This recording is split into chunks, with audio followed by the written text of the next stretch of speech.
Hi, my name is Hannah Finn. I'm a contortionist, and I'm here to give you guys a few of my stretching tips, as well as tell you a bit more about me. Um, so let me see if I can invite Charlotte to this.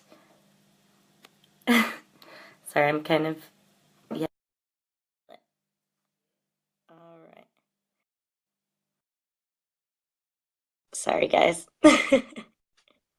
It's inviting her. I'm kind of new to this live video, but Hey! hey! Okay, so before we start our chat, I couldn't hear you earlier, so I don't know what you've said so far, but I'll do a little intro for you and then we'll get stuck into your top tips. Cool. Can you hear me now, though? Is it all good? Yes. Yeah. Okay. Cool. Cool. Cool. Awesome. Okay, so for those of you guys who don't know, Hannah Finn, contortion girl, as you can see right here. Hannah's been teaching and performing contortion for around 13 years. Yeah. And she runs a business called Contortion Girl. She teaches workshops all over the world and the UK and is currently touring right now. And she also runs or has just started up a contemporary circus show called Evolve. I'm going to ask you a few more questions on that a bit later, Yeah. so you can tell us more about it. Yes. Hannah's been, like I said, in the industry for over 13 years, so has an extensive knowledge of contortion and the correct and safe way to train, which is why we've got here today, so that she can tell us share her top tips with us. And we're also going to go into a Q&A later. You guys asked lots of pre-asked questions when I posted it up before. Hannah also shared it with her audience as well. So we've got loads of good questions to ask her a bit later on. Before we dive right into these top tips with Hannah, if you've got any questions along the way, guys, feel free to just post below. I've got it up on my laptop and on my phone, and Hannah's here too, so we'll be able to see those and we'll be able to go through them a bit later. And of course, feel free to share this wherever you want. So if you're interested in flexibility and you want to share it with your friends or share it with your students or share it in another group, then please feel free to do so. This is our first time going live split screen, so it's super exciting, and I've just seen James Dunn is watching, and he is the one who showed me how to do this. So without James, this wouldn't be happening. So this is really cool. So right now, Hannah is in Bristol and I'm at my home in Wiltshire, and we're able to be with you all together, which is amazing.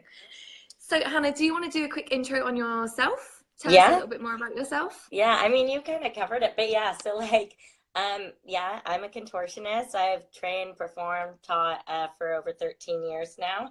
I'm originally from Los Angeles and have kind of grew up performing all over LA and all over the US, and then teaching all over the US, and then extending that to a world tour. And now I am living and teaching and touring all over the UK, and I've just started my new contemporary circus company and my new show called Evol, which is super exciting. So yeah, that's really exciting. But like, what's super important to me is helping people find the flexibility that they didn't know they had, and then teach them how to increase it. And I think it's so important to break things down, which I know you obviously do with your students as well, and help people really connect their mind and body, because stretching isn't something that, like, even if you are naturally flexible, I don't recommend just bending without thinking. You should be connecting the mind and the body, or else you're just you're gonna overload your lower back, rather than, because we really want to lengthen and spread the flexibility out through the whole spine. So yeah, just like Awesome. me teaching, like, that's what I really try to help my students do. So with your show, we might get some questions anyway, but when's your show? When's it happening? Like, what's it all about? And like, just briefly, Yes. like, yeah. So my circus company is really amazing and special, because it's the first circus company in the world that uses specific studies to elicit emotion from the audience. So I've done studies such as with neuroscience, affect theory, Jungian theory, studied archetypes and movement theory, and all these different things that I put into the show, as well as working individually with the performers to get them to bring out the raw, genuine emotions. And also, each one of my shows is based on a different emotion. So Evol is about love, and all the different multifaceted dimensions of different types of love with a narrative weaving through it. So it's contemporary circus, it's dance, it's physical theater, it's so much more. There's going to be some amazing, amazing stuff. And it's premiering at it's premiering at the Rondo Theater in Bath, January 25th through the 28th. And we're still looking for sponsors and also like just people to support us and get involved, because we're also linked up, because obviously our goal is to open an audience up to exploring their own emotion, and with that, mental health is definitely connected. So we're paired up with Off the Record in Bath, which is a mental health nonprofit, to help people access mental health services. And we also want to destroy the taboo that expressing emotions bad. So we'll be doing like social media challenges and stuff soon to like get people to express emotion. And we'll be if people are going to Pole World Festival, we'll be doing some interactive emotional activities there as well. Yeah. Awesome. So that's on next weekend, Pole World Festival in Bristol. For those of you who don't know, that's going to be awesome. There's workshops all day. Hannah will be there. I'll be there. Lots of people will be there. So it's very exciting. Awesome. Yeah. So, okay. So let's just get stuck right into your top tips, if you're happy to just go straight away into it. Yes. So just so everyone knows, I think more than just the movement, which obviously being in tune with your body and the actual stretches you do is so important, but what I want to really give you guys is kind of like my top tips to stay diligent, stay consistent, and stay training the most effectively and most efficiently that I possibly can myself as a performer, and that I kind of share with my students as well. So awesome. Right. Cool. So let's get into it. Number one, drink lots of water. I know that sounds really simple and stuff, but it is really important, especially for stretching or contortion, because a lot of people go into it thinking, oh, I don't need that much water, or you go in with that preconceived notion that you're going to be doing quite slow stretches and things.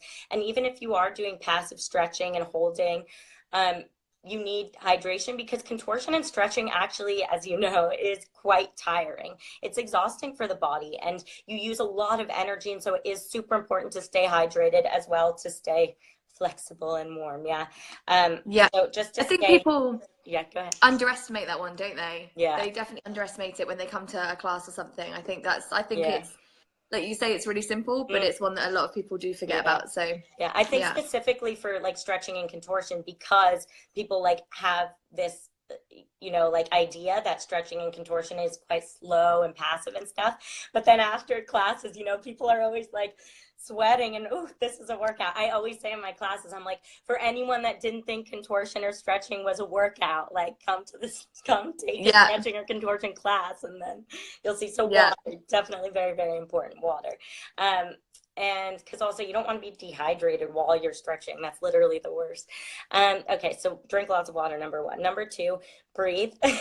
So again, this seems super simple, but breathing is linked to so many things, especially with stretching and contortion. So you need to breathe slowly in and out through your nose into your diaphragm. The rhythm of your breathing completely contributes to how long you're able to hold a contortion trick for, and how long you're able to sink and relax into a stretch, and how effectively you're able to sink into a stretch. So if, like, a lot of times for hamstrings, people will do it and really hold tight, and I say breathe, because then you're more likely to let go of those muscles and sink in it. If you're holding your breath, your muscles are going to be clenched, they're not going to let go, and then the stretch isn't helpful. You need to really breathe and let go in order to get into your maximum flexibility range, and in order to actually benefit from the stretch. So breathing is very, very important. Breathing slowly in and out through your nose into your diaphragm, and also like rhythmic slow breathing if you are doing contortion tricks, or like even splits and things like that.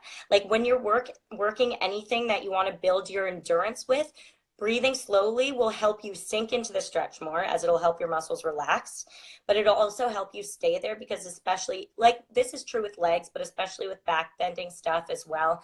I think sometimes we're in the position, and like some people sometimes freak out, or aren't super secure being upside down. And so they speed up their breathing, but then you don't Yeah. get oxygen to your brain, or you hold your breath and then you don't get oxygen to your brain. And then you get headaches, and then you get dizzy, and you're not able to hold the stretch effectively. So breathing slowly will help you do it. What I do is, like, when I'm in my head sit, like when my legs are straight over my head and my butt's on my head, I count in my head 1, 2, 3, 4, and I breathe with those counts. And honestly, Yeah. it's a complete difference. Like, I'm able to hold something twice or 3 times as long, just depending on how calm I am with my breathing.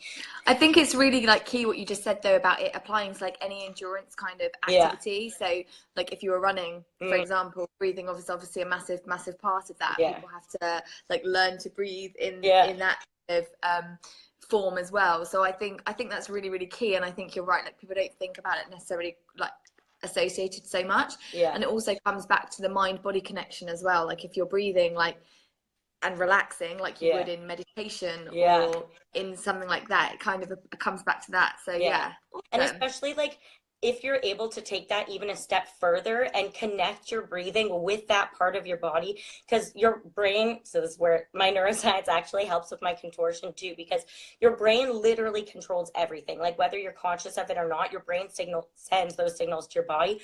So like what I do a lot of times when I'm doing lunges with students, I say like put your hand on your hip flexor, and as you breathe in, imagine pushing that hand away. And I can since I've done that so many times, I make the connection right away. I know exactly what to tense and what to expand.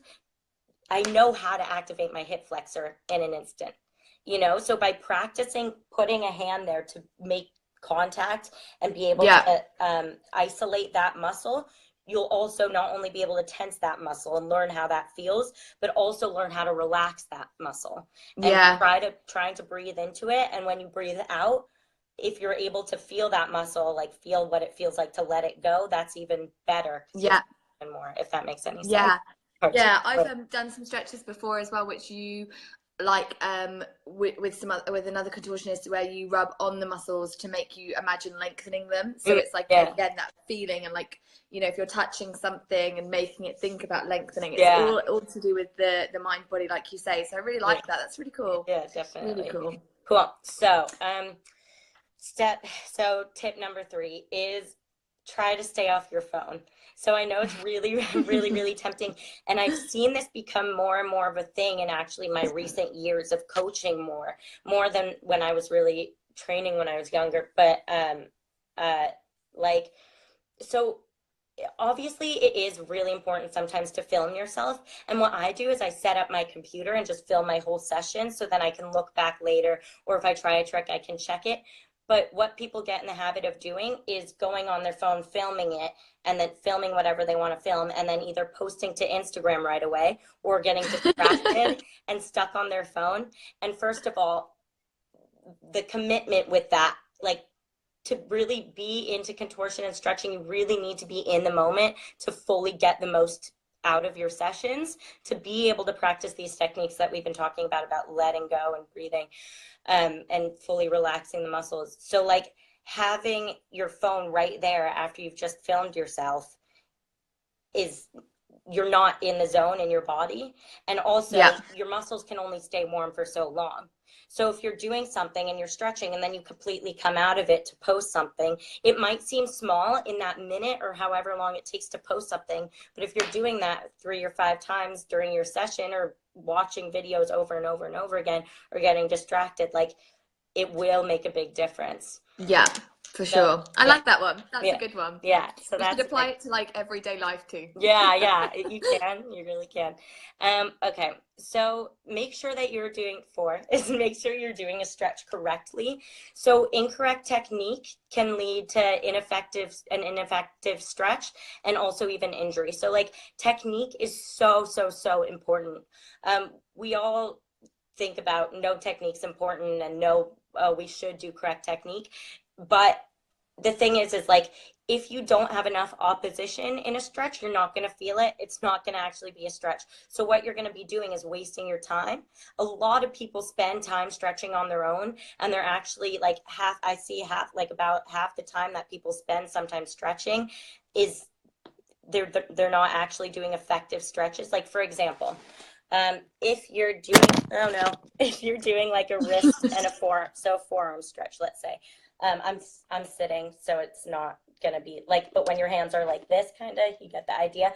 You're not gonna feel anything if there's a straight line between the wrist and the shoulder. But if you lean back and create a diagonal line here between the wrist and the shoulder, you will. So it's like small tips like that that your teacher will teach you, that it's so important. That's very easy to forget, but it's also so essential.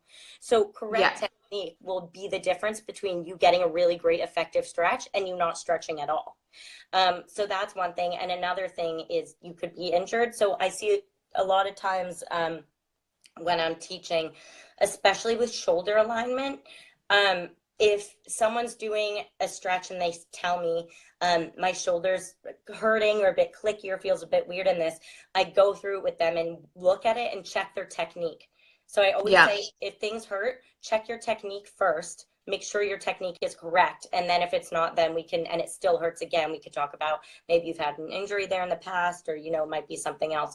But a lot of the time when people do check their technique and fix it, it doesn't hurt anymore. Like for example, I see this a lot, like the arm that turned out to the side, whereas really you want to bring it in, like imagine your scapula rotating in rather than out.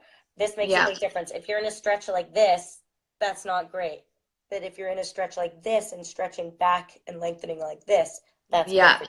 So things like that. So make sure you're on your technique when you're stretching. Very, very important for both your time, so you don't waste your time, and also so you protect yourself from injury.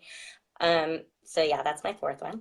And my last one is stay aware of your whole body, not like we haven't already said a million things to stay aware of, but there's one more. Stay aware of your whole body and be aware of the body cheating and compensating. So your body will try to do whatever is the easiest for it. So like naturally, if something's behind me and I need to grab it, the easiest way to grab it is like this, because I get the most flexibility this way, and it's the easiest way for my body to grab it. But I should, in contortion, be grabbing like this. So it's things like that. Or when you have your arms up, and a lot of times people, and I say do a shoulder stretch, a lot of people will arch their lower backs. So again, it's just the most obvious. People do it all the time. Even when they're like standing in line, they arch their backs, loads, and compensate. But you see it a lot, like very visibly when you do shoulder stretches, that people will arch their lower backs. And it is possible to have your shoulders in correct alignment and by your ears, as well as not arching the back, but it takes more practice and awareness. So make sure that your body's not overcompensating. This happens in different parts of your body, but right now I'll stress, like, make sure your lower back is not arching when it's not supposed to, because you're going to end up with lower back pain in the long run and just overloading in that lower back. Only stretch your lower back when you want to stretch your lower back. So, and I think a lot of times people are trying to stretch their shoulders, but they're stretching their shoulders a little, but mainly getting that stretch into the lower. So being aware of your whole body, and making sure that you're not cheating or compensating. Sometimes standing to the side and looking in a mirror as you stretch can help. But cool. My top 5 tips. Awesome. Can you just recap the titles of each of those, just to remind everybody what you went over? Yes. Sorry, it's kind of a lot. I get like really, really into it. No, it's good. Contortion nerd. Okay. So drink lots of water. Okay. Breathe. Try to stay off your phone. Make sure you're doing the stretch correctly with correct technique, and stay aware of the whole body to make sure you're not cheating or compensating. So those are kind of a recap of my 5 stretching. Great. Yeah. No, I really loved that. That was really, really good. And I'm sure everybody who's watching and who will watch will really, really appreciate those as well. Yeah. There's been a couple of questions coming already. So what we're going to do is we'll move on to the Q&A. There's a question underneath from Rachel, and she says, what is the difference between advanced yoga and contortion? Okay, this is a loaded question, but I'll try to answer as quickly as I can. So yoga is just a completely different practice. So you have to think like, I think a lot of people think contortion is just stretching, and there's so much more to contortion than stretching. Stretching is one element of contortion, and sometimes depending on which type of yoga you do, stretching can be one element of yoga, but they're completely different. Like contortion is a practiced art form, and I think yoga is a bit more holistic, and it's not meant to be a performance art form. Like even if you don't perform contortion, there's specific techniques that are like made to look correct and beautiful in contortion positions, whereas in yoga it's not like the same drilling on having pointed toes and having, you know, your form super correct in that way, in a performative way, because in contortion you're doing things that look good for viewing, you know, to be viewed by. So it, like, as the simplest explanation, they're two completely different practices. That's like, what's the difference between, okay, this is a bad example because I don't know the answer to this, but the difference between Aikido and Judo. So like they're two, you know, they're in that family, but they're two different forms. Yeah. Of, like, and there's things that probably apply to both, but, yeah, exactly. but still they're their own individual like entities, exactly. aren't they? So yeah. Okay, exactly. awesome. Yeah. Cool. So we had some other pre-asked questions as well. And these were from before. And I know you've managed to have a little look over them, but we've got one from Charlotte Willis, and she said, any advice on making your shoulders and back more flexible? Yeah. So do Charlotte's Live, Love, Bend challenge as well as my lessons. But really it's finding what works for you. And people ask me a lot of times, like, how often should I stretch? But that is completely up to you. And personally, it's kind of like how much your body can take and feels comfortable with. So I think there's a few factors that contribute to that. So finding exercises that work for you and that are at your level for shoulders and back, because you don't want to go too advanced that you could possibly injure yourself, and also you're not really ready yet. But you also don't want to go too beginner that you're not really where you could have more of a challenge. So it's finding the right stretches for you through classes and through other things like that. And then once you find those stretches, making sure you are holding them, or if it's an active stretch, making sure that you're doing the right amount of repetitions, not too little. And it's also consistency with it. So making sure that you're consistent, because if you do it once a week, you're not, you'll see a bit of progress if you work really hard that one time a week, but you could go so much more. You could go so much more. Like, you're not going to see much. So, okay. Yeah. So it's, it's a few elements, but mainly consistency and knowing what's right for your body and holding it for the right amount of time. Yeah. Awesome. A few people asked this one as well, but how to begin. So I think people are kind of saying, like, they want to start stretching, maybe they don't have someone who can teach them, like, nearby. Obviously you said, like, do the challenge, or like, you know, look at online tutorials and that kind of stuff as well. But like, how do you start if you haven't got a coach? Like, what would you recommend? I do think it is really very, very important to train with a coach, because especially with contortion, you can become really injured. Like, this is your back, you know. So it is really important to get proper training. But I post online tutorials, or like I'm honestly happy a lot of times for people to post videos or photos of themselves and tag me, and I can always say, lengthen this bit a bit more, this part of your back looks a bit flat. Things like that, as well as I do Skype lessons, but I know that's not an option for everyone. But other than that, it's just, you really don't want to be, because the thing is, if you're training if you're self-taught and just training on your own from bits and bobs that you picked up, you're risking wasting your time, like we talked about earlier, by not necessarily knowing about the opposition you're supposed to have in certain parts of the body, or how deep you should be going, or where you shouldn't be arching. And yeah, potentially risking injury. So I'd say, like, take a class, write notes on that class, or ask the teacher if you can film a bit, or post.